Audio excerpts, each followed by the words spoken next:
एक भी छुट्टी नहीं ली मैंने, बिल्कुल 2.5 साल में एक भी छुट्टी नहीं। आप रिकॉर्ड भी देख सकते हैं मेरा जाके। सोशल मीडिया पर एक पोस्ट करना भारी पड़ गया और इनको अपनी नौकरी से हाथ धोना पड़ा। कार्रवाई तो मेरे खिलाफ गलती की है। क्या लिखा था उस संदेश के? एसडीएम साहब के पास से आया था वो लेटर। नियमों के विरुद्ध क्या अपराध किया आपने ऐसा?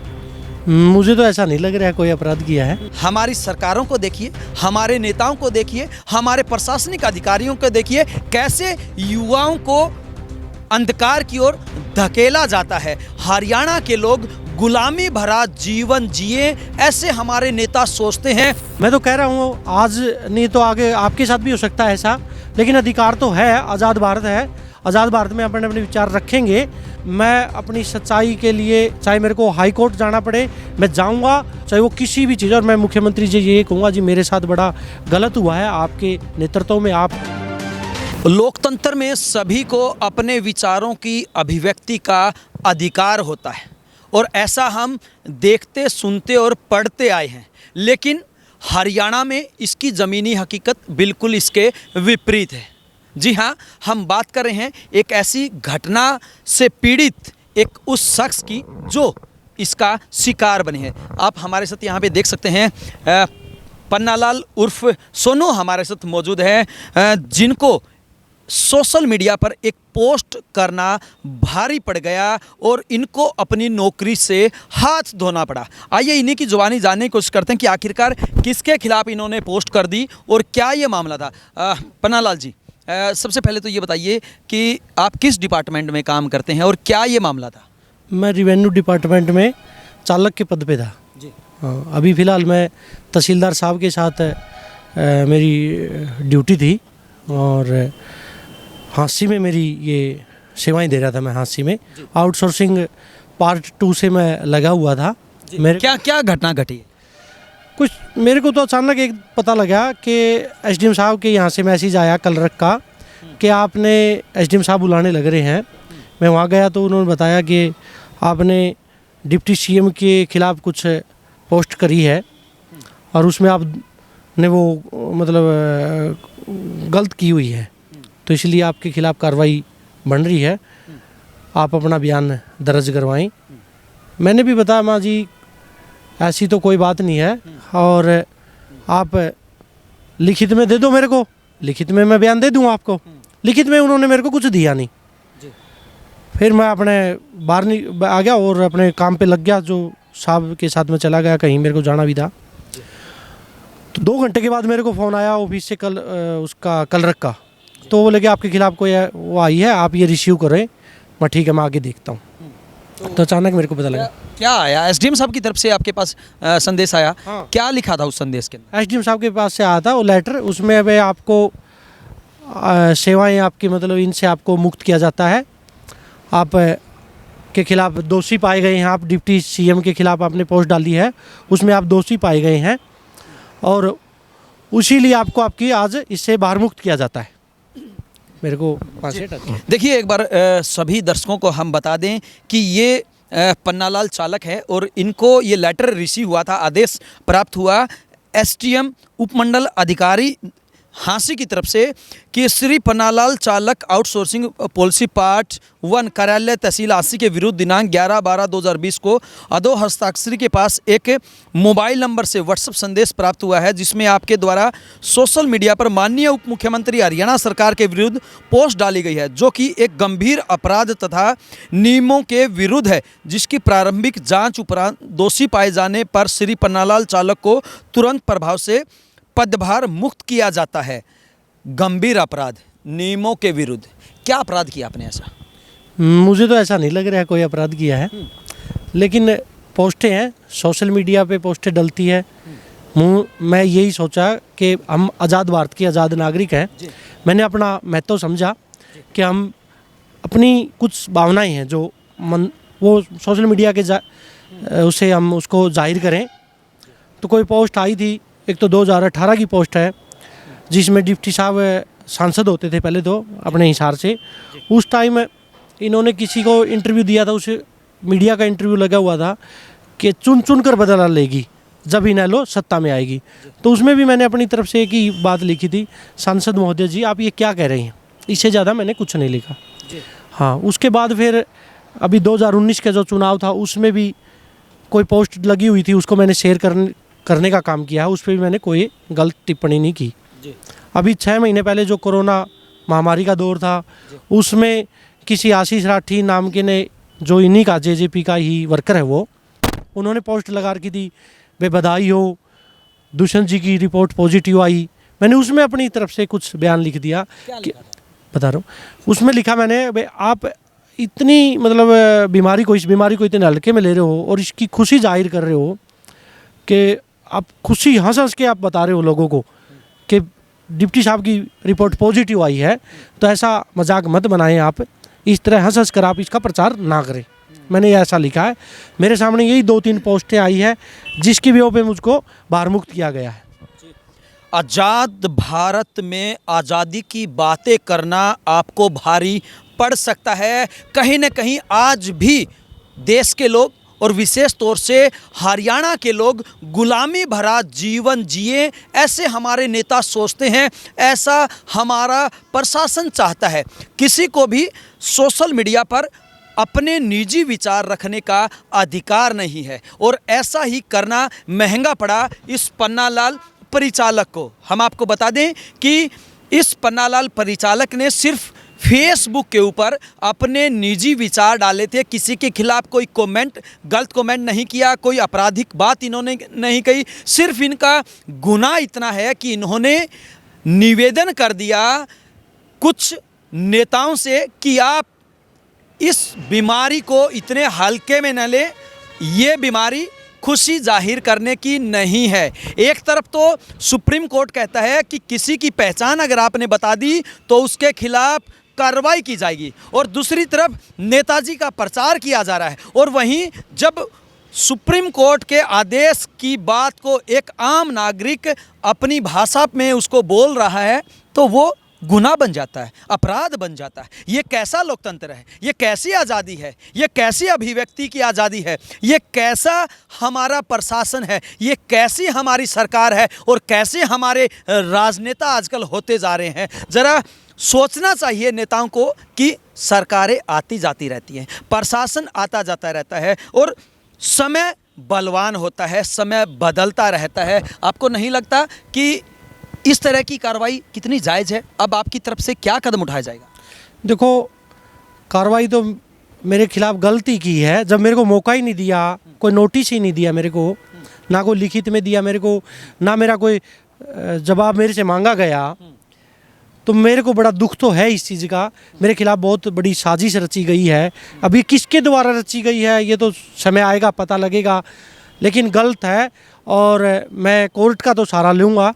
मैं भी अपने आप पक्ष रखूँगा, कोर्ट में जाऊँगा, अपना दरवाज़ा तो खटखटाऊँगा ही, वहाँ अपना न्याय मांगूँगा। मेरे साथ गलत हुआ है और ऐसी कोई मैंने गलत शब्द लिखे भी नहीं है ऐसे कि डिप्टी साहब को ठेस पहुँचे। ऐसे गलत कोई गालियाँ भी नहीं देती, गालियाँ तो देते हैं लोग। इसमें हरियाणा के उप मुख्यमंत्री दुष्यंत चौटाला का जिक्र है, तो क्या लगता है दुष्यंत चौटाला ने हटवाया है या फिर किसी और का इसमें हाथ हो सकता है? दुष्यंत चौटाला को बदनाम करने की कोशिश की गई हो, क्या लगता है आपको? नहीं, ऐसी नहीं है, बिल्कुल डिप्टी साहब के नाम लेटर बना है, जो लेटर बनाया गया है वो डिप्टी साहब के नाम है। मैंने रिक्वेस्ट भी की थी, उन्होंने यही बता के फ़ोन काट दिया कि ऊपर से दबाव है, डिप्टी साहब का दबाव है और हम उसको हल्के में नहीं ले रहे, आपके खिलाफ कार्रवाई तो बनती है, करेंगे। ऐसा ही मेरे को पता लगा कि डिप्टी साहब ने ही इसमें रुचि ली है और इस तरह मेरे को इसका शिकार बनाया गया है। शिकार बनाया गया है। कौन से गांव से संबंध रखते हैं? मेरा गुराना गांव है, नारनूंद हल्के का गांव है, लास्ट गांव है बरवाड़ा की तरफ, और हाँसी मेरी तहसील है। हाँ, हाँसी में। अगर हम राजनीतिक दृष्टिकोण से देखें तो नारनूंद हल्का भी कहीं ना कहीं जेपी का गढ़ रहा है, तो ऐसे में आपको नहीं लगता कि आपको उप मुख्यमंत्री से बात करनी चाहिए, उनके सामने अपनी समस्या जाहिर करनी चाहिए कि भाई मेरे साथ गलत हुआ है? आप एक बार मिल के तो देखिए, हो सकता है कि उन्होंने इसमें कोई योगदान ना दिया हो।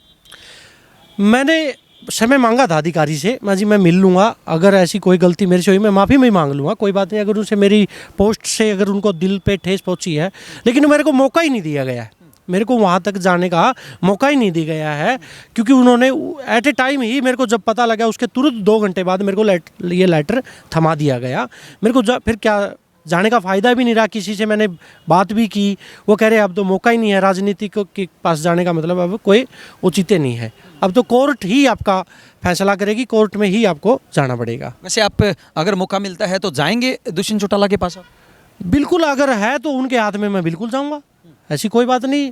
मैं आज भी आपके माध्यम से कहना चाहता हूं, अगर आप भी कोई बचा हुआ है, छोटा मोटा कोई मेरे को चांस है तो मैं जाऊंगा, बिल्कुल। अपनी बातें भी रखने का मौका मैं रखूँ भी, अगर देंगे तो मेरे को ऐसा कोई मौका। बिल्कुल। सरकारों का काम होता है युवाओं को रोजगार देना और उनके भविष्य को सुरक्षित करना, लेकिन आजकल हरियाणा में कुछ उल्टा होता हुआ नज़र आ रहा है।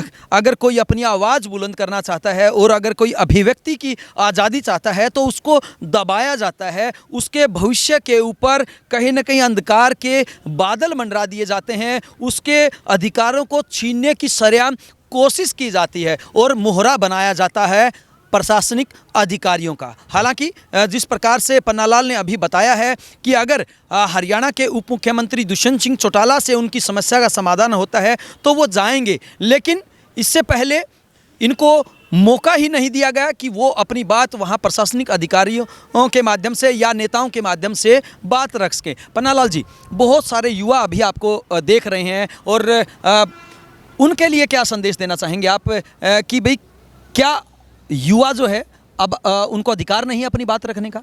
बिल्कुल है, मैं तो कह रहा हूँ, आज नहीं तो आगे आपके साथ भी हो सकता है ऐसा, लेकिन अधिकार तो है। आज़ाद भारत है, आज़ाद भारत में अपने अपने विचार रखेंगे।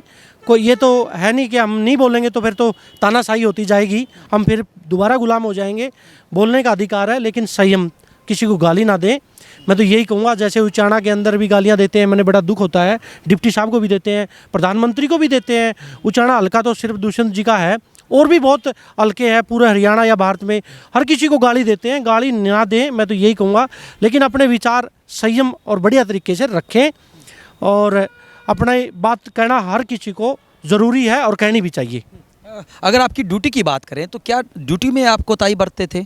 नहीं, बिल्कुल भी नहीं। कोताही मैंने आज तक 2.5 साल मैंने नौकरी की है, एक दिन भी मैंने छुट्टी नहीं ली है, और मेरा रिकॉर्ड भी उठा के देख सकते हैं। मैं ड्रिंक नहीं करता, ना मैं स्मोकिंग करता। मैंने पूरे तन मन से, चाहे कोरोना का समय ये दौर आया पूरा का पूरा कि 10 महीने तो हो गए मेरे ख्याल से मैक्सिमम, और सांसद का चुनाव था, विधानसभा के चुनाव थे, मैंने पूरे दिल से तन मन से पूरे ड्यूटी को मैंने कभी भी कोताही नहीं बरती। ड्यूटी के प्रति मैं वफादार रहा हूँ। मेरे पास 3-4 ऑफिसर आए हैं, और हर ऑफिसर के पास मैं बिल्कुल जो टाइम देते थे उससे मैं 10 मिनट 15 मिनट पहले ही पहुंच जाता था, चाहे वो रात हो और चाहे सुबह जल्दी हो, मैं टाइम से पहले ही जाता था। और एक भी छुट्टी नहीं ली मैंने, बिल्कुल 2.5 साल में एक भी छुट्टी नहीं। आप रिकॉर्ड भी देख सकते हैं मेरा जाके। कमाल की बात है, कमाल की बात है।